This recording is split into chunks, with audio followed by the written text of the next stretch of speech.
자, 안녕하세요. 하이퍼랩입니다. 자, 이제 수능 성적이 발표되어지면서 우리가 예상했었던 것처럼 올해 2019학년도 입시에서의 핵심은 국어죠. 그렇죠? 자연계든 인문계든 결국은 국어 성적이 정시지원 대학을 결정한다라고 볼 수 있습니다. 하지만 점수가 잘 나왔다고 해서 또는 점수를 못 봤다고 해서 대학이 무조건 결정되는 건 아니에요. 점수라고 하는 부분들이 있긴 하지만 이제는 원서 지원이 남은 거거든요. 정시는 수시하고 되게 다른 점들은 뭐냐면 수시라고 하고 있는 수시는 본인의 성적대를 대학에 원서 지원하고 대학이 직접 선별해서 학생을 뽑죠. 그렇기 때문에 사실은 기회를 찾기가 되게 어렵다는 점이에요. 하지만 정시는 대학에서 뽑는 게 아닙니다. 정시는 결국은 학생들이 원서를 지원하고 그러니까 컴퓨터가 뽑는다고 볼 수 있어요. 대학이 전혀 개입하지 않거든요. 그렇기 때문에 학생들끼리의 눈치 작전이 통한다. 이게 우리가 정시가 가지고 있는 가장 커다란 기회 또는 한편으로는 가장 큰 어려운 점이라고 할 수 있어요. 비이성적이고 비논리적인 방법이 통한다는 거죠. 정시라고 하는 것들은. 왜냐하면 대학에서 면접을 직접 보고 서류를 심사해서 대학이 직접 뽑거나 또는 학생이 만약에 역량이 부족하다고 해서 대학에서 뽑지 않고 정시로 이원을 시키는 그런 수시가 아니기 때문에 정시는 무조건 100% 뽑아요. 그렇죠? 다 못 뽑으면 추가 모집을 통해서라도 선발을 하겠죠. 그 가운데에서 대학이 전혀 개입하지 않기 때문에 결과적으로 학생들의 눈치 작전이나 전략이 통한다 이렇게 볼 수 있습니다. 자, 그래서 수능 시험을 잘 봤든 못 봤든 이제부터 남은 것들은 어떻게 전략을 세우고 자기 점수 때보다 조금 더 나은 대학을 갈 수 있을지 이 점 고민하셔야 되고요.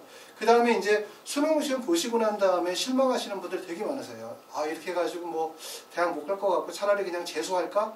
이렇게 결심하는 사람도 있지만 재수를 할 때 하더라도 우리가 정시 원서 지원은 좀 더 적극적으로 노력하자. 왜냐하면 재수 열심히 해서 사실 올리면 표준 점수 15점, 20점 올리는 거거든요. 하지만 정시 지원에서는 전략을 잘 세우고 계획을 짜면 자기 점수 때보다 뭐 예를 들어 5점, 많은 경우에는 10점 이상 상향 지원을 해서 통하는 경우들도 있어요. 물론 그게 항상 비일비재하게 일어나는 일들은 아니기 때문에 그렇긴 하지만 우리가 전략을 잘 짜게 된다면 자신의 점수 때보다 좀 더 나은 대학을 갈 수 있는 기회들이 있다. 희망을 갖고 한번 전략을 잘 세워보자. 이런 말씀을 드리고 싶습니다. 자, 먼저 이번에 지금 말씀드릴 얘기는 구간별 지원 경향 분석이라고 이렇게 제목을 잡아봤습니다.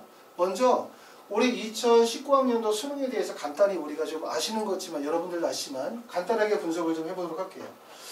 2019학년도 수능에서의 핵심은 결국 국어죠. 국어가 가장 중요했습니다.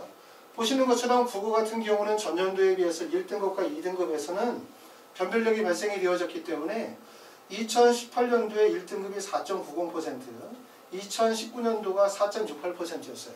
1등급과 2등급을 맞은 학생들은 어느 정도 서울에 있는 대학에서 기회를 엿볼 수 있다고 할 수 있는데 3등급과 4등급 정도로 분포를 맞은 학생들은 상당히 어려워졌어요.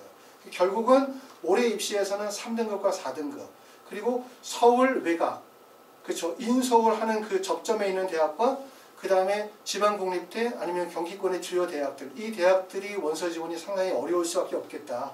이렇게 보여집니다. 자, 수학 같은 경우는 지금 수리 가형에서 1등급의 비율이 전년도에 비해서 상당히 많이 늘었어요. 그렇죠. 그렇기 때문에 우리가 수학 1등급으로 서울대 연고대를 가려고 하거나 의치한 애들을 목표로 하는 학생들은 상당히 어려워졌죠. 결국은 수학을 잘 봤다고 해서 될 것이 아니라 수학뿐만 아니라 국어 영역이나 과탐 영역이 같이 동반적으로 점수가 나와야만 지원 대학이 확정이 됐다고 볼 수 있고요. 그 다음에 수리 나형을 택한 학생들은 마찬가지로 국어 영역과 비슷하죠. 패턴 구조가. 국어 수리 나형을 1등급과 2등급을 맞고 그 다음에 국어를 1이나 2등급 정도를 확보했다면 그러면 서울권의 대학을 갈 수 있어요. 그런데 마찬가지로 국어도 3, 4등급 맞고 수학도 3, 4등급을 맞았다고 한다면 상당히 입시가 어려워집니다. 전년도보다 보시는 것처럼 실제 학생들이 많이 늘어났기 때문에 서울 외곽 지역이나 경기권 그 다음에 지방국립대 이런 대학들이 어려워졌고 인서울 하는 것 자체가 상당히 어려울 수밖에 없겠다. 이렇게 보여집니다.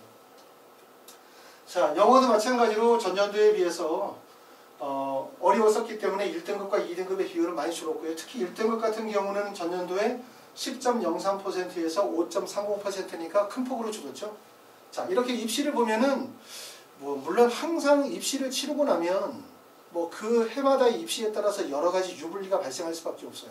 올해 같은 경우는 국어 영역이 어려웠고 또 어렵다 보니까 뭐 평가원에서는 사과도 하고 요번에 이제 변별력이 너무 높다 아니면은 뭐 국어를 너무 불수능을 해가지고 여러분들에게 많은 뭐 폐를 끼쳤다 이런 얘기를 하지만 사실 입시는 어찌 보면은 수능이 쉬워도 문제고 수능이 어려워도 문제고 항상 문제일 수밖에 없겠죠. 그렇죠? 제일 중요한 부분은 내가 속해져 있는 점수대에 학생들이 얼마나 분포가 되어져 있느냐 이 점이 제일 중요한 거죠. 올해 만약에 수능시험을 봤었을 때 본인이 1등급이나 2등급 정도를 확보했다면 전년도에 비해서 다소 나은 거고 근데 만약에 올해 수능을 좀 못 봐서 3등급이나 4등급권에 속하게 되어졌다면 전년도에 비해서 상당히 불리한 조건에 놓일 수밖에 없다. 이 점이죠. 그리고 이제 아까도 말씀드렸었지만 수능 성적이 나왔다 해서 그것으로 대학이 결정이 되는 건 절대로 아니거든요. 원서 지원은 또 다른 겁니다. 주변에 보시는 분들 중에 주변에 아시는 분들 보시면 수능 시험 실제 잘 보고도 정시 원서 지원 잘못해가지고 실패하시는 분들도 계시고 또 수능 시험은 잘 못 봤지만 원서 지원에서 성공하거나 좀 운도 좀 따라줘가지고 최종적으로 좋은 결과에서 대학 다니시는 분들도 있거든요. 그래서 이제 시험은 끝났고 이제부터 남은 거는 결국 정시 컨설팅 원서 지원이 남은 거니까 이 부분에 대해서 고민을 하시면 될 것 같습니다. 자, 오늘은 경희대학교 수능 영역별 반영 비율을 하나 보여주면서 간단하게 좀 설명을 드리려고 하는데 경희대학교는 여러분들이 다 아시는 것처럼 이렇게 보시면 이건 이제 가나다 순으로 지금 분리를 해놨는데요. 특징적인 부분들은 경희대학교는 수학의 반영 비율에 따라서 인문계열, 사회계열에 따라서 나눠진다는 거죠. 여기 보시는 것처럼 경희대학교 국어국문학과는 인문계열이니까 수학이 25%입니다.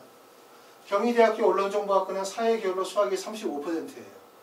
이렇게 나눠져 있고 그래서 이걸 다시 세부적으로 나누면 결국은 국어를 상대적으로 봤었을 때 수학시험을 못 본 학생들은 경희대학교 인문계열로 가실 거고 상대적으로 수학시험을 잘 보신 부분은 경희대학교 사회계열로 가시겠죠.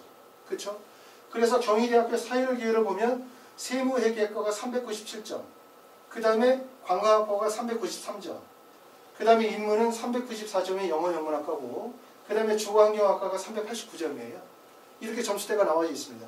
근데 우리는 일반적으로 생각할 때 다 뭐라고 생각하냐면 393점대의 경희대학교 관광학과가 실제로 여기 나와 있는 경희대학교 하스피탈리티 경영학과인 394점보다 낮은 대학이라고 생각하세요. 이게.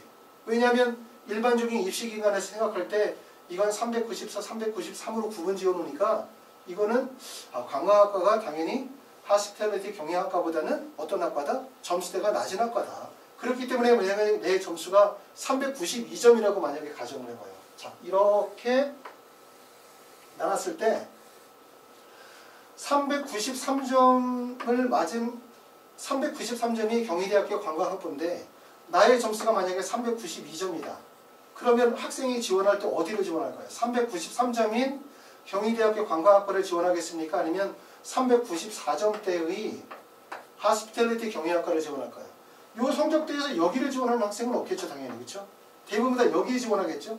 근데 문제는 392점대의 이 학생들이 이 학생만 있는 게 아니라 여기에 많은 학생들이 다 어디를 지원합니까? 다 여기 393점대 학과를 지원한다는 거예요. 그래서 모든 대학들의 경쟁률의 그래프를 그리면 마치 이렇게 생겼어요. 이렇게. 곡선형으로 생겼거든요. 여기를 보시면 어떻게 되어져 있냐면 경쟁률 한번 봅시다. 자, 5.86, 5.74, 5점대죠. 그 다음에 여기 4.02, 5.1, 4.5, 4.78. 그 다음에 여기 6점대입니다. 그렇죠? 그러니까 이 위쪽으로 가면 경쟁률이 높고 아래쪽에 경쟁률이 높고 중간에 있는 학과들이 경쟁률이 어때요? 좀 낮은 편이죠. 그러니까 이런 모양새로 생겼어요. 그래서 모든 대학의 그래프는 세 개의 구간으로 분류가 됩니다. 이렇게. 어떻게? 첫 번째는 여기가 안정구간이에요. 안정구간. 그 다음에 두 번째는 여기는 상향구간. 여기도 마찬가지로 상향구간입니다. 구간이. 자, 그래서 만약에 내 점수가 392점인 학생이 393점인 학과를 원서를 지원을 하려고 할 때 만약에 392점이 393점인 학과를 지원하게 되어지면 결국 이 사이에는 수많은 학생들이 예비번호를 받고 줄을 서 있는 거예요. 그렇기 때문에 도저히 불가능하다는 거죠. 그래서 이럴 때는 뭐냐면 구간 돌파를 하셔야 돼요. 구간 돌파라는 얘기는 뭐냐면 여기서부터 이 점수대의 구간을 뛰어넘는 겁니다. 여기를. 구간을 뛰어넘고 어디를 지원하시냐면 요 점수대에서 위로 넘어가서 요 학과를 지원하시는 거예요. 여기를. 394점대나 395점대의 학과를 지원하시게 되는 거죠. 자, 그러면 어떤 문제가 발생이 되어지냐. 첫 번째는 여기에 나와 있는 상향 구간의 대학들은 각 대학의 마지막에 걸리는 학과들은 추합률이 낮습니다.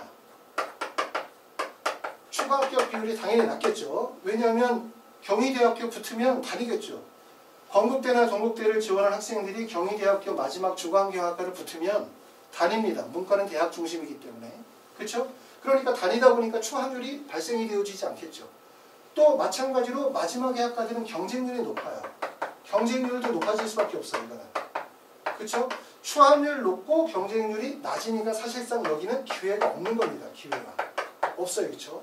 그런데 중간 구간으로 가게 되어지면 어떤 문제가 발생이 되어지냐면 여기서 보시는 것처럼 자, 주광경학과 경쟁률이 6.2, 그 다음에 여기 보면 의상학과 4.8, 철학과 4.7, 그 다음에 사학과 5.14, 그 다음에 간호학과 4.16처럼 실제 마지막 학과보다 중간에 있는 학과들이 경쟁률이 낮아지는 경향들을 대부분 다 보여요. 이 구간으로 접어들게 되어지면 어떻게 되어지냐면 경향이 첫 번째는 경쟁률이 대표적으로 낮아지죠. 경쟁률이 낮아지고 그 다음에 추합률은 어떻게 됩니까? 추합률이 높아지게 되는 거예요. 여기로 가게 되어지면. 그렇죠? 그렇기 때문에 이 중간 학과가 사실상 상당한 기회가 되는 구간이라고 보셔야 돼요. 물론 그런데 이 학과도 잘 노리셔야 돼요. 학과의 경향에 따라서. 왜냐하면 아동가정학과 같은 경우는 12.4대 1.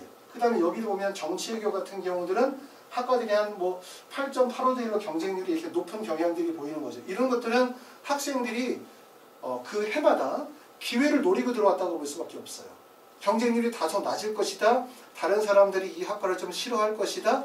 라고 보여지고 기회를 노리고 들어온 거기 때문에 결과적으로 반대로 따지면 이런 학과들은 올해는 또 경쟁률이 낮아질 경향들도 보여집니다. 자, 자기 점수대에서 상향을 노리시는 분들이 가장 많이 공략하는 부분들이 바로 이 부분입니다. 이 부분. 왜냐하면 이 부분은 우리가 눈에 띌 정도로 추합률이 높아요. 보통 이런 데들은 추합률이 150에서 한 200% 정도 추합률이 높죠. 그렇죠? 그렇기 때문에 성적대에서 봤더니 내 점수대가 여기가 394점인데 본인의 점수가 만약에 393점이에요. 근데 내 점수가 392점이에요. 그럼 392점인 학생이 여기를 쓰진 않아요. 왜냐하면 붙을 수 있다고 생각하니까 여기다 원서를 쓰게 되겠죠. 근데 만약에 내 점수가 387점이야. 387점인 학생이 여기다 아무리 원서를 써봤자 점수가 크죠. 이런 학생들이 추합을 노리고 들어오는 구간들이 이 구간이 되겠죠. 이 상위 구간들.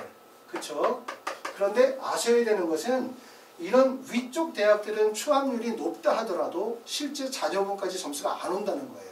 추합률이 높다는 것은 추합이 높다라고 하는 거는 이거는 상위 점수대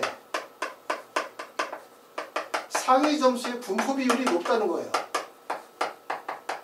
분포 비율이 높다. 이걸 의미하는 거거든요. 상위 점수대의 분포 비율이.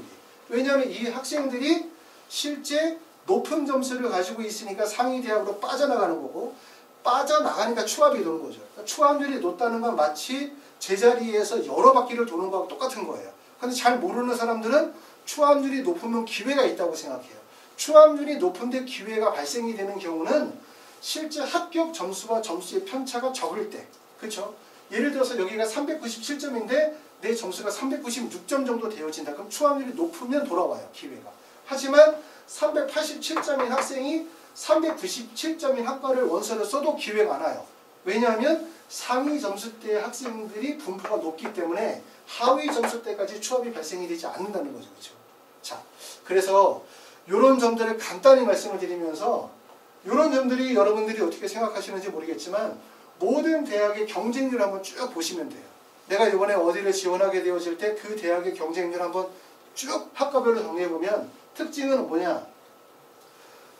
전체적으로 봤을 때 경쟁률의 분포도가 이렇게 분포가 이루어진다는 거예요. 곡선 모양으로. 그리고 하위 학과의 경쟁률이 높고 상위 학과의 경쟁률이 높고 그 다음에 중간 학과는 경쟁률이 원만해지는 경향이 보인다는 거. 그리고 상위 학과 같은 경우는 추합률이 높고 하위 학과는 추합률이 거의 발생이 되어지지 않는다는 거예요. 그러면 내 점수대에 따라서 우리가 어떻게 안정 지원과 상향 지원에 대한 계획을 세울 것인가, 이런 점들을 한 번쯤 생각해 보시는 기회가 되면 좋을 것 같습니다. 자, 아까 말씀드렸었던 것처럼 정시는 점수로 대학을 가는 게 아니에요. 점수가 나왔다 해서 무조건 대학을 가는 게 아니고, 그걸 어떻게 원서를 지원하느냐 되게 중요한 거고, 수시부와 다르게 수시는 대학에서 직접 면접을 보고 서류 검토를 하고, 대학 교수가 대학에서 직접 평가를 해서 학생을 뽑고, 또 만약에 학생의 자격이 미비하다고 판단이 되어지면 아예 안 뽑고 정시를 이월을 시켜서 정시에 뽑는, 이런 학생들을 검증하는 과정들이 체계적으로 진행이 된다면 정시는 그냥 내가 입력하면 돼요. 그렇죠? 그런데 정시의 원서 지원에서는 다량의 허수 지원들과 비정상적인 원서 지원들이 많이 섞이기 때문에 그 안에서 기회가 상당히 많다. 이 점을 보시면 되고, 서울대를 원서 지원하는 학생들 중에서 사실 3분의 1 정도는 허수 지원이라고 볼 수 있어요. 그 정도로 허수와의 싸움이 되게 강한 게 정시 지원이라고 생각할 수 있습니다. 자, 간단하게 경희대학교 이 경쟁률을 통해서 그 지원 구간별로 우리가 어떻게 지원할 것인가에 대해서 말씀을 드렸었는데, 자, 여러분 원서 지원하시게 되었을 때 좋은 판단하시고 좋은 결과로 합격하시기를 바랍니다. 감사합니다.